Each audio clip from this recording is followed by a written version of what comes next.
নিজেকে শক্তিশালী করে তুলুন। নিজেকে এতটা শক্তিশালী করে তুলুন যাতে লোকে আপনাকে অপমান করতে সাহস না পায়। কেন অসহায় ভাবছেন নিজেকে? কেন দুর্বল ভাবছেন নিজেকে? কেন জনে জনে সবার কাছে গিয়ে ভাই চোখের জল ফেলছেন?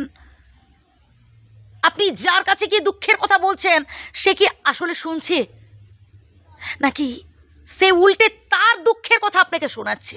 কোনটা? একটু ঠান্ডা মাথায় ভাববেন। মানুষ এমনই ভাই, আপনি যার কাছে দুঃখের কথা বলবেন সে উল্টে তার দুঃখের কথাগুলো আপনাকে বলবে। তাই অযথা ওই সমস্ত মানুষগুলোর সামনে চোখের জল না ফেলে, ওই সমস্ত মানুষগুলোর কাছে দুঃখ কষ্টের কথা না বলে জানান একজনের কাছে, স্বয়ং বিধাতার কাছে। এই পৃথিবীতে যদি সত্যিকারের কেউ আপনাকে ভালোবেসে থাকে, যদি সত্যিকারের কেউ আপনার শুভাকাঙ্ক্ষী হয়ে থাকেন, আপনার পিতা মাতা। মেয়েদের কি বাড়ি থাকতে নেই, নাকি মেয়েদের বাড়ি বলে কিছু হয় না? আজকের ভিডিওর মূল বিষয়বস্তু কিন্তু এটাই, মেয়েদের আসলে বাড়ি কোনটা। বিয়ের আগে বাবা বারবার কথায় কথায় তাকে বলেন, বাড়ি ছেড়ে বেরিয়ে যা, এটা আমার বাড়ি, যদি কথা না শুনবি তাহলে ঘাড় ধাক্কা ধরে বাড়ি থেকে বের করে দেব। বেশ, বাবার বাড়ি। বিয়ের পর মেয়েটা শ্বশুর বাড়ি এলো, কথায় কথায় তার স্বামী এই খোঁটা দিতে থাকেন যে কথা না শুনবে তো ঘাড় ধাক্কা ধরে ঘর থেকে বের করে দেব, এটা আমার বাড়ি, আমি যা বলবো তাই শুনতে হবে। বেশ, বৃদ্ধ বয়সে সেই মেয়েটাকে তার ছেলে কথায় কথায় শোনাতে থাকে, মা এটা আমার বাড়ি, একটু মানিয়ে চলার চেষ্টা করো। আচ্ছা বলুন তো, তাহলে মেয়েদের বাড়ি কোনটা? মেয়েদের কি সত্যিকারের বাড়ি থাকতে নেই?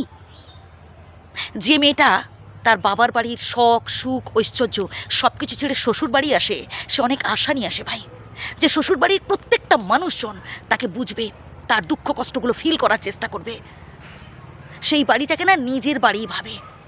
আর যখন পরবর্তীকালে দেখা যায় যে শ্বশুর বাড়ির প্রত্যেকটা মানুষজন, এমনকি তার প্রিয় স্বামীও তার সাথে খারাপ আচরণ করছে, কথায় কথায় তাকে ঘর থেকে বেরিয়ে যাওয়ার হুমকি দিচ্ছে, ঘর থেকে বেরিয়ে যাওয়ার খোঁটা দিচ্ছে, তখন সেই মেয়েটা না চোখের জল ফেলতে থাকে, কাঁদতে থাকে। আর যে বাড়িতে মেয়েরা কাঁদে সে বাড়িতে কোনোদিনও লক্ষ্মী থাকে না।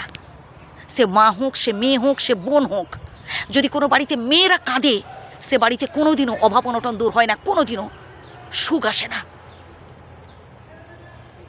একটা মেয়ে না নিজেকে কন্ট্রোল করতে জানে, সে সব কিছু কন্ট্রোল করতে পারে, সে তার ক্রোধ, সে তার রাগ, সে তার ক্ষোভ সব কিছু কন্ট্রোল করতে জানে। কিন্তু যখন দেখা যায় যে তার সহ্যের বাঁধ ভেঙে যায় তখন সে ভীষণ কষ্ট পেতে থাকে। তাই মেয়েদের সম্মান করা উচিত, মেয়েদের শ্রদ্ধা করা উচিত। আমি জানি আপনি বুদ্ধিমান মানুষ, তাই কি বলতে চাইছি আশা করি বুঝতে পারছেন ভাই। কখনো কোনো মেয়েকে কাঁদাবেন না, কোনো মেয়েকে নয়, কখনো মিথ্যে প্রলোভনে কোনো মেয়েকে ভাই ঠকাবেন না।